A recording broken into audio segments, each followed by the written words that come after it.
Hey, welcome to more Affinity. This hand's on the slower side, but it's perfectly acceptable. Got some Inkmoth Nexuses, should be nice.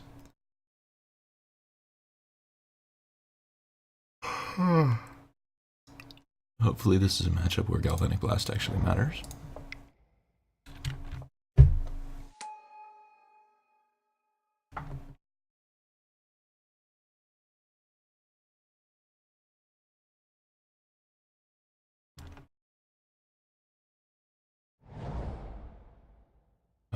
Looks like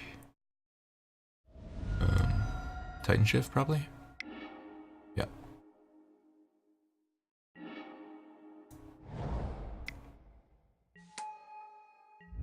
So I think the plan is just to kill them with Infect before they can kill us.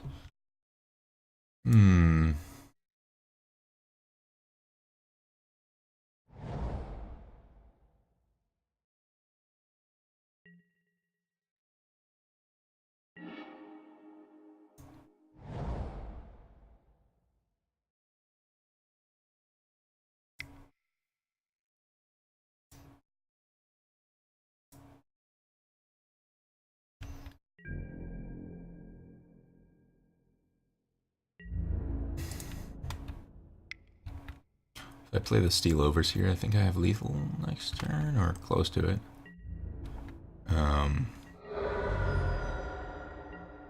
Assuming he has no interaction, that is.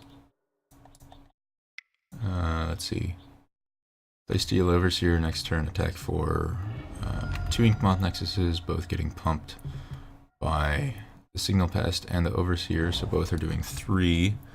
And then the Ravager has 2 counters on it. Oh, this is Temur Titan Shift or something. So it would have been lethal had he had no interaction, but he's playing the blue version, which is slower and has interaction.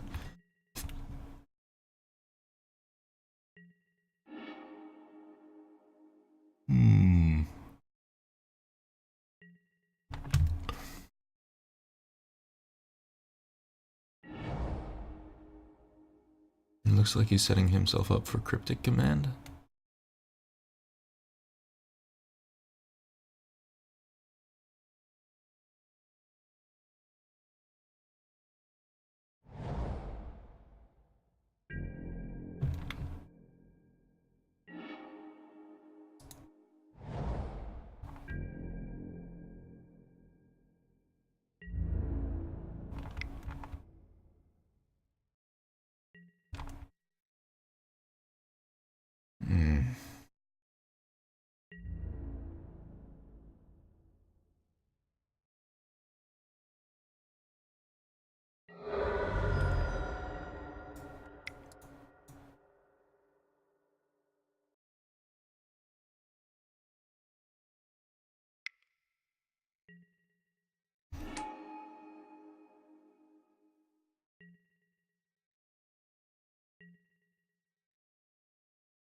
Well, this is awkward.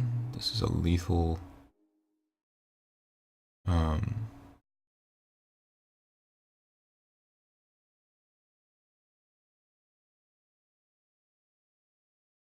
It's a lethal shift next turn if he has it. If he has land and then Titan Shift. Or land and then Scapeshift. There's no way for me to kill my opponent this turn, I don't think. I think the best line is probably playing Cranial Plating, equipping to Signal Pest and attacking with a Signal Pest. There's no reason to attack with Ravager because he's going to sack Sakura Dry Boulder for the land no matter what. So might as well keep Ravager back to block. And running the Cranial Plating out there gets me the most damage this turn and the next. And this way I also get to keep up Galvanic Blast. Which means since I'll be attacking for 3 damage, that puts him at 10. Yeah. Can't put him to dead to me untapping, but oh well. So I need to hope he doesn't have a Scapeshift in hand. If he does, I lose. Well, a Scapeshift and any land. And having any land in your hand when you're playing against Scapeshift is not a huge ask.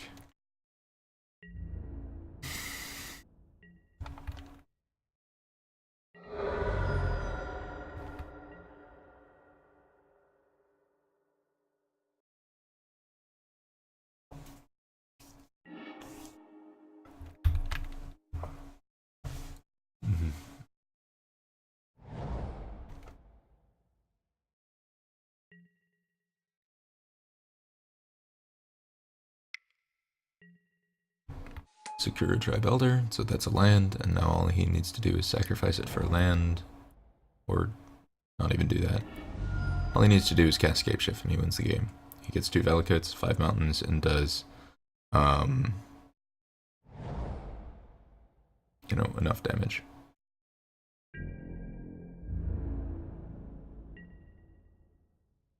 Excellent. Well, let's see if he has removal with Galvanic Blast, which he doesn't.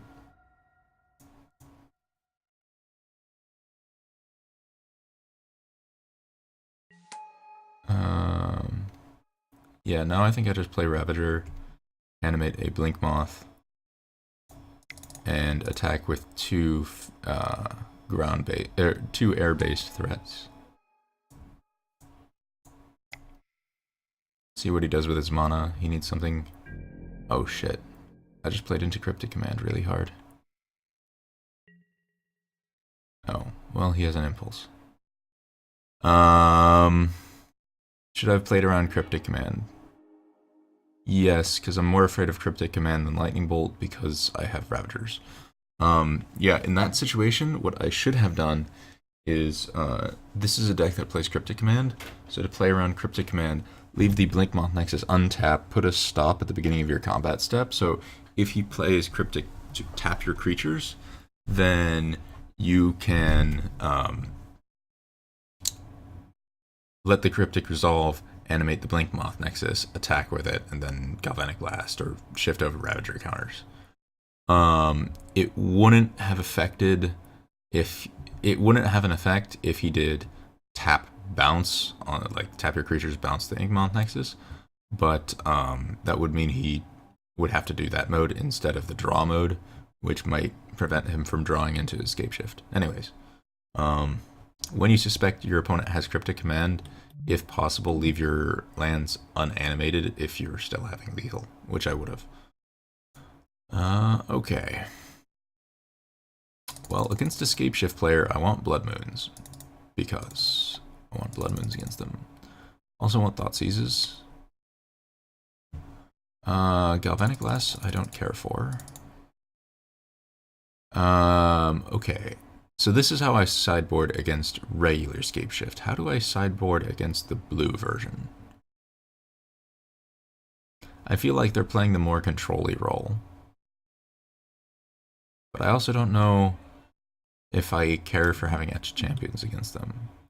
And right now I'm leaning towards not having the champions and just trying to go faster and seeing where that takes us.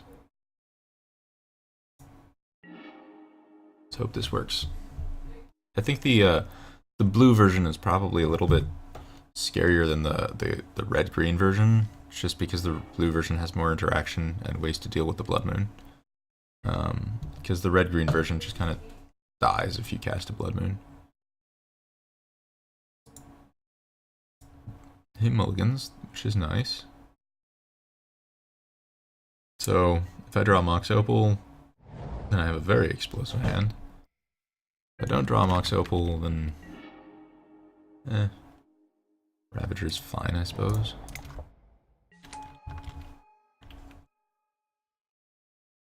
At least having multiple Ravagers is going to make me pretty resistant to Anger of the Gods.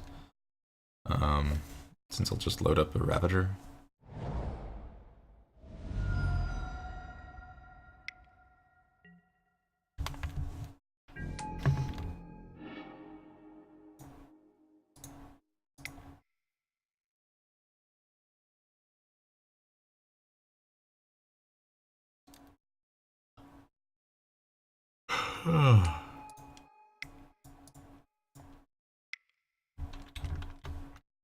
If he tries to attack in for 1 damage with Secure Tribe Elder here, I think I actually block. And don't sacrifice a thing and say, alright, if you really want to kill my Ravager, you have to give up on a land. Obviously, he doesn't want to do that, so he's just going to sacrifice it now, but it was a thought. So next turn... So Anger... To respond to the Anger, I would have to sacrifice everything except a single Ravager, at which point I could load up the Ink Moth and have a 2-turn clock if he has no interaction. I don't really feel like gambling on him having no interaction, though. I think that's too risky. I'm just gonna take it and deal. So now I can play Blood Moon and put him on red and single blue and no green mana. I think that option looks pretty good. This puts him off all of the green fetching, so he needs basic forest to start doing any of the green shenanigans. Ooh, that's kind of nasty.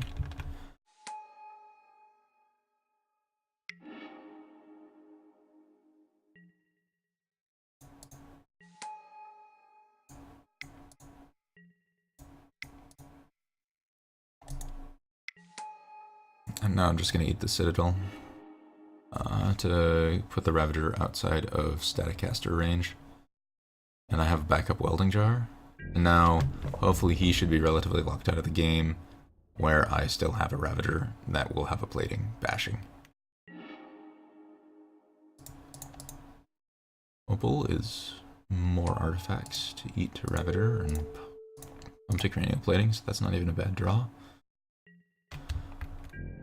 7 damage. This is a 3-turn clock plus 1 turn for him jumping with Staticaster. Seems good. And this is the power of Blood Moon. He's just probably got a bunch of green land fetching spells in his hand and can never cast them.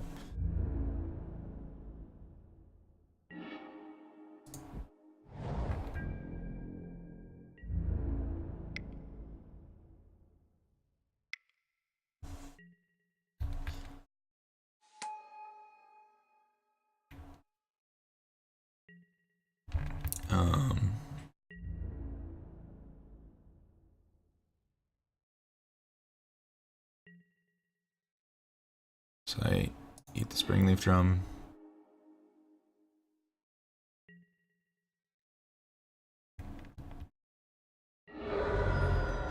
And when he shoots it with the Staticaster, I'll eat the Monk's Opal instead of the Welding Jar so that I can still survive a Lightning Bolt. And now I'll just be kind of relatively all in on the Ravager, but that's fine. The Ravager is kind of going the distance at the moment.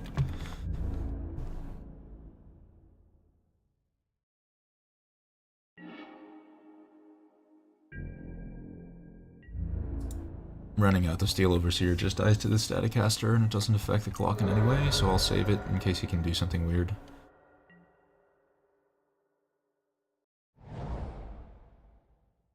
Nice Valakut. Well done.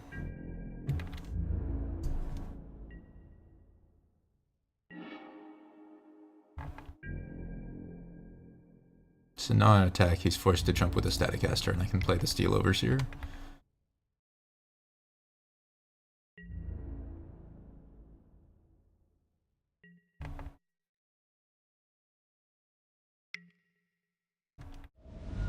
sure.